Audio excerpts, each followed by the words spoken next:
ನಮಸ್ಕಾರ. ನಾನು ರಮ್ಯಾ.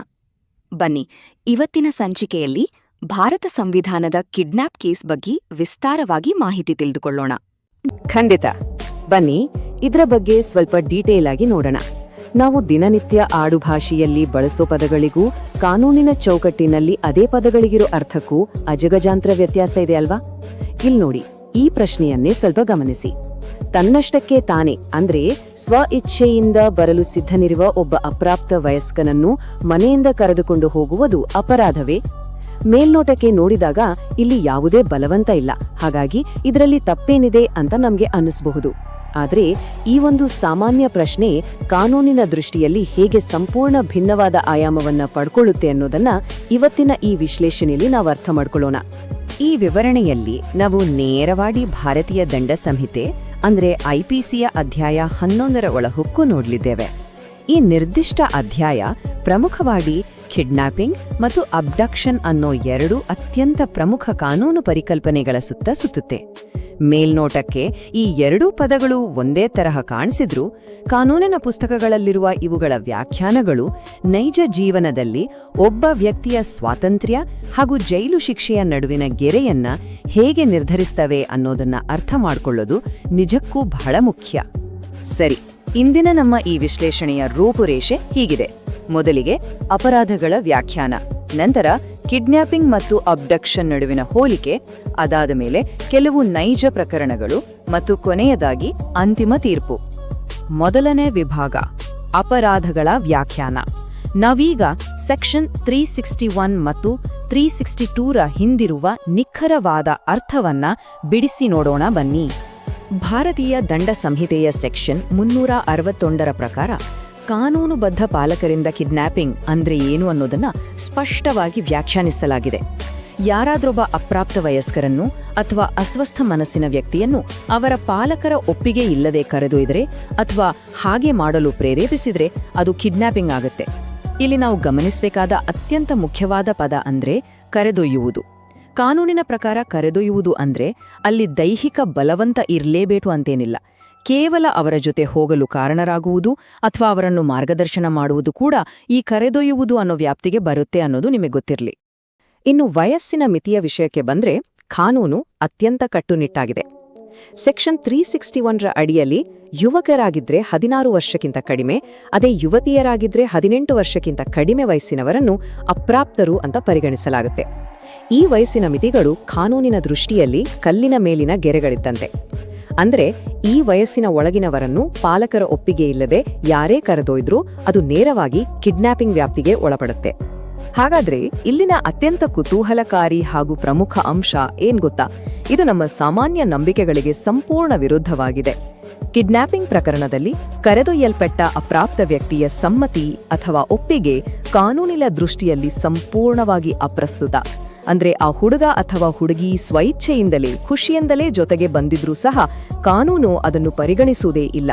ಅಷ್ಟೇ ಅಲ್ಲ, ಕರೆದೊಯ್ದ ವ್ಯಕ್ತಿಯ ಉದ್ದೇಶ ಎಷ್ಟೇ ಒಳ್ಳೇದಾಗಿದ್ರೂ ಅದಕ್ಕೂ ಇಲ್ಲಿ ಬೆಲೆ ಇಲ್ಲ. ಪಾಲಕರ ಒಪ್ಪಿಗೆ ಇಲ್ಲದೆ ಕರೆದೊಯ್ದ್ರೆ ಅದು 100ಕ್ಕೆ 100 ಅಪರಾಧವೇ ಸರಿ. ಈಗ ಸೆಕ್ಷನ್ 362ರ ಕಡೆ ಗಮನ ಹರಿಸೋಣ. ಇದು ಅಬ್ಡಕ್ಷನ್ ಅನ್ನು ವ್ಯಾಖ್ಯಾನಿಸುತ್ತೆ. ಕಿಡ್ನ್ಯಾಪಿಂಗ್ಗೆ ತದ್ವಿರುದ್ಧವಾಗಿ ಅಬ್ಡಕ್ಷನ್ ಅಂದರೆ ಯಾವುದೇ ವ್ಯಕ್ತಿಯನ್ನು ಬಲವಂತದಿಂದ ಅಥವಾ ವಂಚನೆಯ ಮೂಲಕ ಒಂದು ಸ್ಥಳದಿಂದ ಇನ್ನೊಂದು ಸ್ಥಳಕ್ಕೆ ಹೋಗುವಂತೆ ಮಾಡುವುದು. ಇಲ್ಲಿ ಕೇವಲ ಕರೆದೊಯ್ಯುವುದಲ್ಲ, ಬದಲಾಗಿ ಬಲಪ್ರಯೋಗ ಅಥವಾ ಮೋಸ ಅನ್ನೋದು ಕಡ್ಡಾಯವಾಗಿ ಇರಲೇಬೇಕಾದ ಅಂಶಗಳಾಗಿವೆ. ಅಬ್ಡಕ್ಷನ್ ಅನ್ನೋದು ಕೇವಲ ಒಂದು ನಿರ್ದಿಷ್ಟ ವಯಸ್ಸಿಗೆ ಮಾತ್ರ ಸೀಮಿತವಾಗಿಲ್ಲ. ಇದು ಯಾವುದೇ ವಯಸ್ಸಿನ ವ್ಯಕ್ತಿಯ ಮೇಲೂ ಆಡಬಹುದು. ಆದ್ರೆ ಕಾನೂನಿನ ಪ್ರಕಾರ ಅಬ್ಡಕ್ಷನ್ ಎನ್ನುವುದು ತನ್ನಷ್ಟಕ್ಕೆ ತಾನೇ ಒಂದು ಸಂಪೂರ್ಣ ಅಪರಾಧ ಅಲ್ಲ. ಇದೊಂದು ಸಹಾಯಕ ಕೃತ್ಯವಷ್ಟೇ. ಅಂದ್ರೆ ಅಬ್ಡಕ್ಷನ್ ಜೊತೆಗೆ ಕೊಲೆ ಮಾಡುವ, ಅಕ್ರಮವಾಗಿ ಕೂಡಿ ಹಾಕುವ ಅಥವಾ ಬೇರೆ ಯಾವುದೇ ದೊಡ್ಡ ಅಪರಾಧ ಮಾಡುವ ಉದ್ದೇಶವಿದ್ದಾಗ ಮಾತ್ರ ಇದು ಶಿಕ್ಷಾರ್ಹ ಅಪರಾಧವಾಗುತ್ತೆ. ಮತ್ತು ಬಹುಮುಖ್ಯವಾಗಿ ಇಲ್ಲಿ ವ್ಯಕ್ತಿಯ ಮುಕ್ತ ಸಮ್ಮತಿ ಅಥವಾ ಒಪ್ಪಿಗೆ ಇದ್ರೆ ಅದನ್ನು ಅಪರಾಧ ಅಂತ ಪರಿಗಣಿಸಲಾಗುವುದಿಲ್ಲ. ಎರಡನೇ ವಿಭಾಗ, ಮುಖಾಮುಖಿ. ಈಗ ಕಿಡ್ನ್ಯಾಪಿಂಗ್ ಮತ್ತು ಅಬ್ಡಕ್ಷನ್ ನಡುವಿನ ನಿಖರವಾದ ವ್ಯತ್ಯಾಸಗಳೇನು ಅನ್ನೋದನ್ನ ಅಕ್ಕಪಕ್ಕದಲ್ಲಿಟ್ಟು ನೋಡೋಣ ಬನ್ನಿ. ಈ ಪಟ್ಟಿಯಲ್ಲಿ ನಾವು ಗಮನಿಸಬೇಕಾದ ಅತ್ಯಂತ ಆಸಕ್ತಿದಾಯಕ ವಿಷಯ ಅಂದ್ರೆ ಈ ಅಪರಾಧಗಳು ಸಂಭವಿಸುವ ಸಮಯ. ಕಿಡ್ನ್ಯಾಪಿಂಗ್ ಅನ್ನೋದು ಒಂದು ತಕ್ಷಣದ ಅಪರಾಧ. ಒಬ್ಬ ಅಪ್ರಾಪ್ತ ವಯಸ್ಕನನ್ನು ಪಾಲಕರ ವಶದಿಂದ ಹೊರಗೆ ಕರೆತಂದ ಅಕ್ಷಣವೇ ಆ ಅಪರಾಧ ಪೂರ್ಣಗೊಂಡುಬಿಡುತ್ತೆ. ಆದರೆ ಅಬ್ಡಕ್ಷನ್ ಹಾಗಲ್ಲ, ಅದೊಂದು ನಿರಂತರ ಪ್ರಕ್ರಿಯೆ. ವ್ಯಕ್ತಿಯನ್ನು ಒಂದು ಸ್ಥಳದಿಂದ ಮತ್ತೊಂದು ಸ್ಥಳಕ್ಕೆ ಬಲವಂತವಾಗಿ ಸ್ಥಳಾಂತರಿಸುತ್ತಿರುವವರೆಗೂ ಆ ಅಪರಾಧ ಮುಂದುವರಿದಲೇ ಇರುತ್ತೆ. ಕಿಡ್ನಾಪಿಂಗ್ ಒಂದು ಸ್ವತಂತ್ರ ಮತ್ತು ಮೂಲಭೂತ ಅಪರಾಧವಾದರೆ, ಅಬ್ಡಕ್ಷನ್ ಮತ್ತೊಂದು ಅಪರಾಧ ಮಾಡುವ ಉದ್ದೇಶದೊಂದಿಗೆ ತಳಕು ಹಾಕಿಕೊಂಡಿರುತ್ತೆ. ಈ ವ್ಯತ್ಯಾಸವನ್ನ ನಾವು ಮತ್ತಷ್ಟು ಸ್ಪಷ್ಟವಾಗಿ ಗ್ರಹಿಸಬೇಕಾದ್ರೆ ಸಮ್ಮತಿಯ ಪರಿಕಲ್ಪನೆಯನ್ನು ನೋಡಲೇಬೇಕು. ಕಿಡ್ನಾಪಿಂಗ್ನಲ್ಲಿ ಕರೆದೊಯ್ಯಲ್ಪಟ್ಟ ಅಪ್ರಾಪ್ತ ವ್ಯಕ್ತಿಯ ಒಪ್ಪಿಗೆಗೆ ಕಾನೂನಿನಲ್ಲಿ ಶೂನ್ಯ ಬೆಲೆ. ಆದರೆ ಅದೇ ಅಬ್ಡಕ್ಷನ್ ವಿಷಯಕ್ಕೆ ಬಂದ್ರೆ, ಒಮ್ಮೆ ವ್ಯಕ್ತಿಯು ಸ್ವಯಂಪ್ರೇರಿತವಾಗಿ ಮತ್ತು ಯಾವುದೇ ಒತ್ತಡ ಇಲ್ಲದೆ ತನ್ನ ಸಮ್ಮತಿಯನ್ನು ನೀಡಿದರೆ ಅದು ಅಪರಾಧವಾಗಿಯೇ ಉಳಿಯೋದಿಲ್ಲ.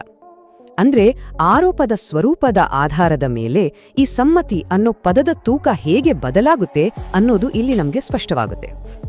ಮೂರನೇ ವಿಭಾಗ ನೈಜ ಪ್ರಕರಣಗಳು, ನೈಜ ತೀರ್ಪುಗಳು.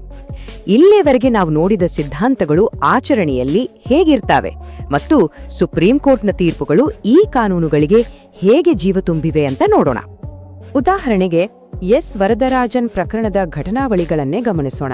ಇಲ್ಲೇನಾಗುತ್ತೆ ಅಂದ್ರೆ, ಸಾವಿತ್ರಿ ಎಂಬ 18 ವರ್ಷಕ್ಕೆ ಹತ್ತಿರವಿದ್ದ ಹುಡುಗಿಯನ್ನ ಆಕೆಯ ತಂದೆ ಆರೋಪಿ ವರದರಾಜನಿಂದ ದೂರವಿಡಲು ಬೇರೆಡೆ ಕಳುಹಿಸ್ತಾರೆ. ಆದ್ರೆ ಮರುದಿನ ಸಾವಿತ್ರಿಯೇ ಸ್ವತಃ ವರದರಾಜನ್ಗೆ ಕರೆ ಮಾಡಿ ಒಂದು ನಿರ್ದಿಷ್ಟ ಸ್ಥಳಕ್ಕೆ ಬರಲು ಹೇಳ್ತಾಳೆ. ಅವರಿಬ್ಬರೂ ಭೇಟಿಯಾಗ್ತಾರೆ, ಹೋಗಿ ತಮ್ಮ ವಿವಾಹವನ್ನು ನೋಂದಾಯಿಸ್ತಾರೆ ಮತ್ತು ಒಂದು ಹೋಟೆಲ್ನಲ್ಲಿ ಉಳಿದುಕೊಳ್ತಾರೆ. ಈಗ ನಮ್ಮ ಮುಂದಿರುವ ದೊಡ್ಡ ಪ್ರಶ್ನೆ ಏನಪ್ಪಾ ಅಂದ್ರೆ, ತಾಂತ್ರಿಕವಾಗಿ ವರದರಾಜನ್ ಆಕೆಯನ್ನ ತಂದೆಯ ವಶದಿಂದ ಕರೆದೊಯ್ದನೆ. ಈ ಪ್ರಕರಣದಲ್ಲಿ ನ್ಯಾಯಾಲಯದ ತೀರ್ಪು ನಿಜಕ್ಕೂ ಆಶ್ಚರ್ಯಕರವಾಗಿತ್ತು. ಸುಪ್ರೀಂ ಕೋರ್ಟ್ ವರದರಾಜನ್ನನ್ನು ಕಿಡ್ನಾಪಿಂಗ್ ಆರೋಪದಿಂದ ಸಂಪೂರ್ಣವಾಗಿ ಮುಕ್ತಗೊಳಿಸಿತು. ಅದಕ್ಕೆ ಕಾರಣ ಕೂಡ ಸ್ಪಷ್ಟವಾಗಿತ್ತು. ಆಕೆ ತನ್ನ ತಂದೆಯ ಮನೆಯಿಂದ ಹೊರಬರಲು ವರದರಾಜನ್ ಯಾವುದೇ ರೀತಿಯ ಸಕ್ರಿಯ ಪ್ರೇರೇಪಣೆ ನೀಡಿರಲಿಲ್ಲ. ಆಕೆ ತನ್ನ ಸ್ವಂತ ನಿರ್ಧಾರದಿಂದಲೇ ಮನೆಯಿಂದ ಹೊರಬಂದಿದ್ಲು.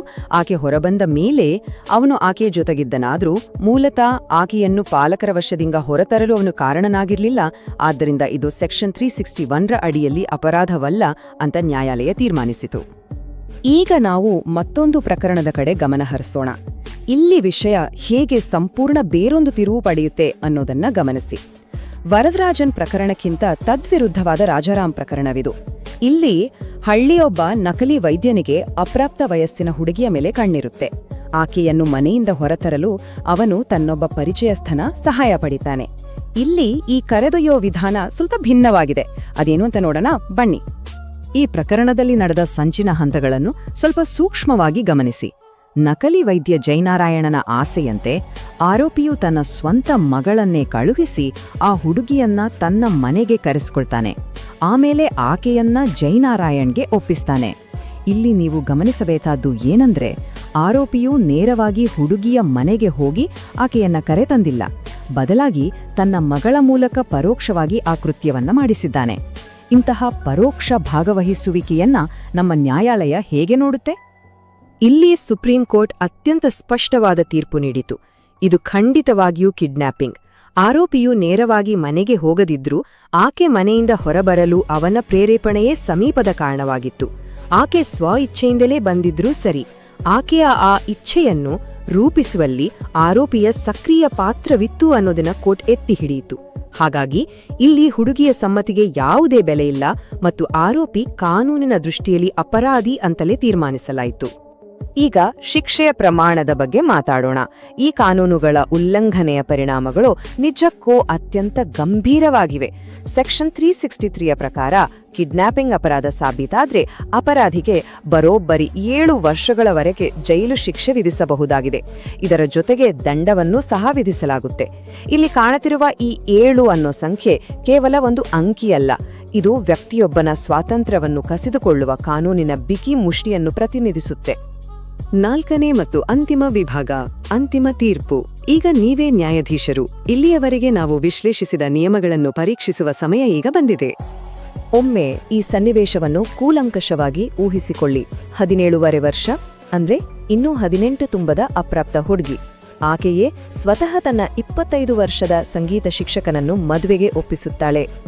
ಇಬ್ಬರೂ ಒಟ್ಟಿಗೆ ದೇವಸ್ಥಾನಕ್ಕೆ ಹೋಗುವಾಗ ದಾರಿಯಲ್ಲಿ ಸಿಕ್ಕಿಬೀಳುತ್ತಾರೆ. ಇಲ್ಲಿ ಯಾವುದೇ ಬಲವಂತವಿಲ್ಲ, ಹುಡುಗಿಯದೇ ಸಂಪೂರ್ಣ ಒಪ್ಪಿಗೆ ಇದೆ. ಆದರೆ ಕಾನೂನಿನ ಪುಸ್ತಕದಲ್ಲಿರುವ ಪದಗಳಾದ ಕರೆದೊಯ್ಯುವುದು, ಅಪ್ರಾಪ್ತ ವಯಸ್ಸು ಮತ್ತು ಆ ಸಮ್ಮತಿಯ ಅಪ್ರಸ್ತುತತೆ ಇವುಗಳನ್ನು ಒಮ್ಮೆ ನೆನಪಿಸಿಕೊಳ್ಳಿ. ಕಿಡ್ನ್ಯಾಪಿಂಗ್ನ ಕಟ್ಟುನಿಟ್ಟಾದ ವ್ಯಾಖ್ಯಾನಗಳ ಪ್ರಕಾರ ಆ ಶಿಕ್ಷಕ ಅಪರಾಧಿಯೇ? ಕಾನೂನು ಕೇವಲ ಜನರ ಭಾವನೆಗಳನ್ನು ನೋಡುತ್ತದೆಯೋ ಅಥವಾ ತನ್ನ ಕಠಿಣ ನಿಯಮಗಳಿಗೆ ಬದ್ಧವಾಗಿರುತ್ತದೆಯೋ? ಈ ಕುತೂಹಲಕಾರಿ ಪ್ರಶ್ನೆಯೊಂದಿಗೆ ಇಂದಿನ ನಮ್ಮ ಈ ವಿಶ್ಲೇಷಣೆಯನ್ನು ಇಲ್ಲಿಗೆ ಮುಕ್ತಾಯಗೊಳಿಸುತ್ತಿದ್ದೇವೆ.